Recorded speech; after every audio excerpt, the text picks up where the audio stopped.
Hey, how about creating a budget for every one of your projects and using a profit and loss statement for each one of them so you can see the return on investment for your projects? Let's get started. So today we are talking about project budgeting using a P&L statement. So your profit and loss statement, you can find it in your accounting software, and you can do that for your entire business.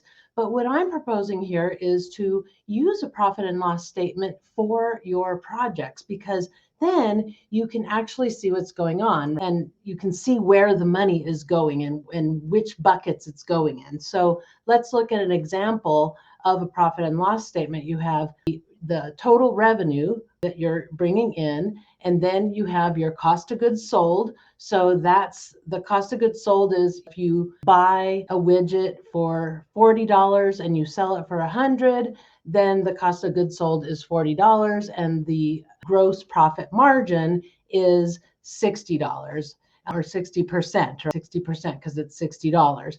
And so then you have overhead expenses, and that's the stuff that you need just to keep your lights on. So that would be your website platform payment and your video editing tools and all those things that you use for everything.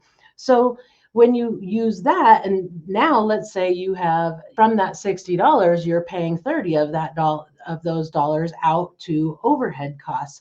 So now the end net profit margin is 30% now, because you're making $30 for every single widget that you sell at $100. So most coaches and course creators don't really have cost of goods sold. And so that's good news for us, because now we can start looking at how we can actually make our projects work for us in terms of the entire business. So let's see. So when we look at your projects, you're trying to get a return on that project. So let's say you're creating a course and you want that course to be make money while you sleep kind of a course. And so you're creating this project and you're starting to create a budget. Like, how much money you're going to need to create this course? Are you going to have to hire somebody to help you create this course? Or are you going to be doing all the labor yourself? If so, how much labor is that going to cost or take? And then how long of a period of time is that going to cost? So we can get into all that really detailed stuff if we were absolutely full-time project managers. But we don't have time to be full-time project managers. So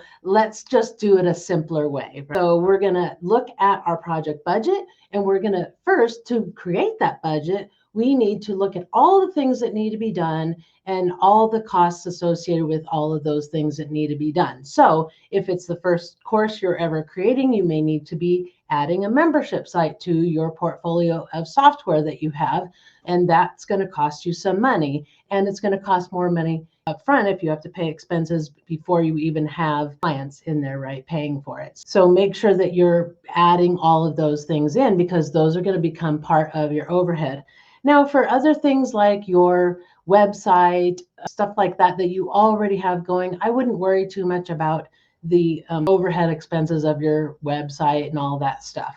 What I would worry more about is if you are having to hire somebody to write your sales page, to find the images, to do search and do all those things for you. So you want to make sure that you have those in there. Right? Budgeting as a planning tool, now that we have looked at every single thing that needs to be done, and we've created a list of all the expenses that we are going to incur, then you probably want to add some buffer in there, 25% or something like that, 15 to 25%. So you have a cushion, because we all know that we face obstacles when we are implementing, and sometimes those obstacles are going to cost us money. So if you put a little bit of reserve in there, you're going to be a lot happier. So when you outline those expenses and you add that 20%, 15% to 25%, now you have a budget.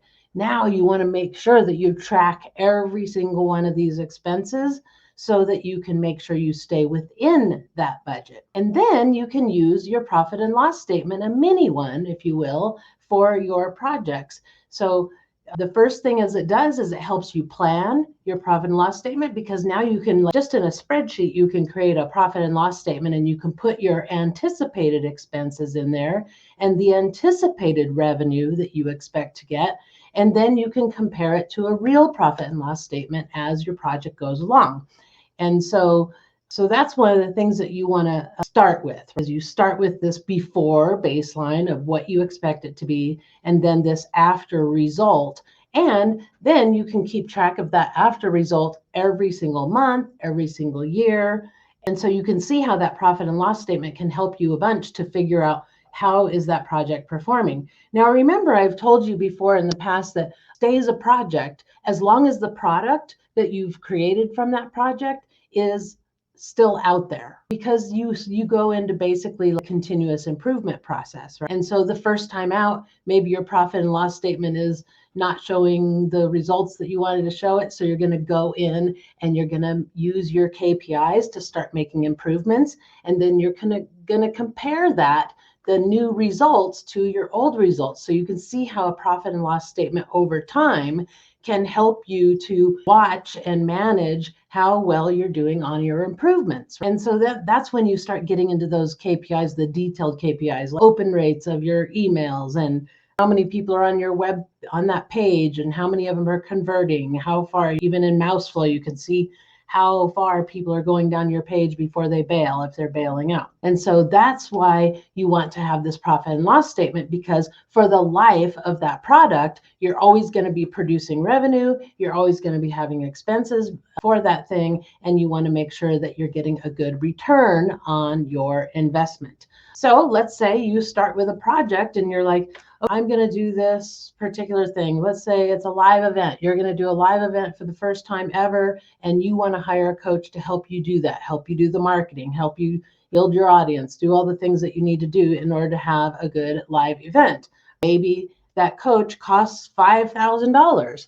Well, you want to put that in your profit and loss statement as one of the expenses that you have in order to make that thing happen. And so that's where you can start building in coaching into your profit and loss statement, into your budget, so that you can, one, justify the expense of a coach, and you can get real specific about what type of a coach that you need if you're really trying to work on a specific area. Maybe you're working on Facebook ads, or you're working on a live event, or you're working on creating a course or whatever. Or you have somebody who maybe helps you more in general, then you have only a partial percentage of that coaching fee that would maybe go into a particular project. So you get the idea what I'm talking about here, because a lot of times we get into the situation where we're like, oh, I don't have money to hire a coach. But then you'll invest all kinds of money in courses and software and all these different things, that trying to avoid hiring a coach. If you would just hire a coach and they fast track you, you'd get it done a lot faster. So yay for our coaches. Coaches help fast track you. And if you're a coach and you're watching this, that's the point here, is you help fast track your people. So think about if you could start showing your own clients the return on investment and how that's going to help them in the long run to justify those coaching expenses, winning the game. So we have the project budgeting as a planning tool. Profit and loss is our planning tool. We create that profit and loss statement for our project, and then we can monitor our project performance over time. And then we can actually identify how much percentage of revenue is coming from this particular project, as opposed to all the revenue coming into your business. And so as you start getting more detailed into that, you can start really looking at, how is this thing that I created, is it supporting itself? Is it justifying the expenses that I have? Is it supporting itself? Is it supporting what it costs to maintain it? Because you're going to have maintenance costs and continuous improvement. You're always doing continuous improvement, right? And so by doing that, now you know that maybe this particular project is 20% of your total revenue, or 50% of your total revenue, or something. The costs, you can start looking at the costs. And if it's not giving you a good return on investment, you can look at things like cutting costs. Could you cut the cost by 5%? If you cut your costs by 5%, you're increasing your profit, because all your bills are paid on this thing. I'm in this scenario, all the bills are paid, and you are now looking at how can I increase profitability? One is by cutting costs. Two is by increasing prices. How do we do that? By increasing value, increasing perceived value, increasing value by adding things, bundling, doing upsells, downsells, all of those types of things. Right? So there's all these little tricks that we have up our sleeve to help us make sure that our projects are giving us a good return on investment. And that's really what you're after, because it's okay to spend money on your business. It's okay to invest money into your business and into your personal development, professional development. It really is. But what you want to do is start managing that return on investment so that you can justify those expenses and you can become more predictable over time, and what's coming in, you can count on it. You'll know after, let's say you run ads for this particular course and turns out you make twice as much money as you spent on ads or something like that. Well, that's great, as long as it's covering all the other costs too. That's where the profit and loss statement would come in handy, so you can make sure that you are getting that return on investment, and you're not just looking at the ads, you're looking at all the expenses that came in. Because if you doubled your money by running ads, well, what else is taking up that profit that you were making on that particular project? Could it be overhead for your membership side? It could be overhead for had to hire somebody, that sort of thing. Okay, so think about that, your profit and loss statement for a particular project and for your overall business as a whole. Use that profit and loss statement over time to start managing and measuring percentage increases, because let me tell you, you make 3% increase in one particular area of your business, that's a huge payoff. And if you can keep repeating that over and over and over again, making small incremental changes to all these little different pieces, bundling, increasing prices, your marketing positioning, your how you talk to your people, your messaging, and how you show up online, how you do these things. And then there's, oh gosh, so many different areas that we can look at. In fact, I have a tool that I use in order for us to look at that. And I'd love to share that with you. If I can pull it up, I just want to share it with you because I think that it would be really interesting for you to see this, that because my new thing here is that I use the profit and loss statement all the time, and things have really changed for me since I started using my profit and loss statement, by the way. So who would have thunk, right? But really seriously, if you start using that, you can see. So I just want to share with you this really quick. Let me see if I can share my screen. I haven't done that in a while. Let's see.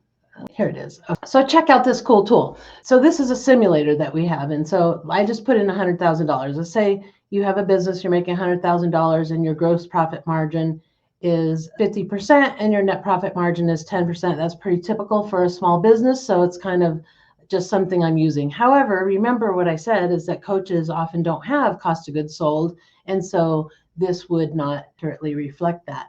But here it says if you do just a 1.4% increase in all these areas, that you can double your profit. And so let's take a look and see. 1.4. So here I have cutting costs, market dominant position, compelling offer, increasing prices, upsells, bundling, cross-sells, downsells, additional products, drip campaigns, alliances, joint ventures, more leads, and digital marketing. Now I have over 40 areas that we could look at, but we're just going to look at these first 12. So you can see that you have $100,000, and with the current profit would be at 10%. When I increased everything by 1.4%, the profit changed to $20,000. So this is a really easy example because it's $100,000, so it makes it easy. So let's say we take cutting costs and increasing prices out of here, and we increase everything by, 10%. Let me just do this and then do this. Look at what happens if we can increase everything by 10%. Now, if you look at these and you're a high ticket coach and you're looking at these prices, that's really what, 1 to 2 clients that you're adding, 1 to 2 clients, somewhere in there. Maybe even just 1 client, depending on your price point. But look at the difference in the profit. when you can make these changes. And that's what I'm doing now with my clients. Once we prove our offer converts, once we know that we have something, now we go through each one of these things and we make these small incremental changes. Even if it's a 3% increase, even if it's a 5% increase, it gives us something. Look at this. If we change this number to 3%, you're still, look at the difference in your revenue, in your new annual profit here.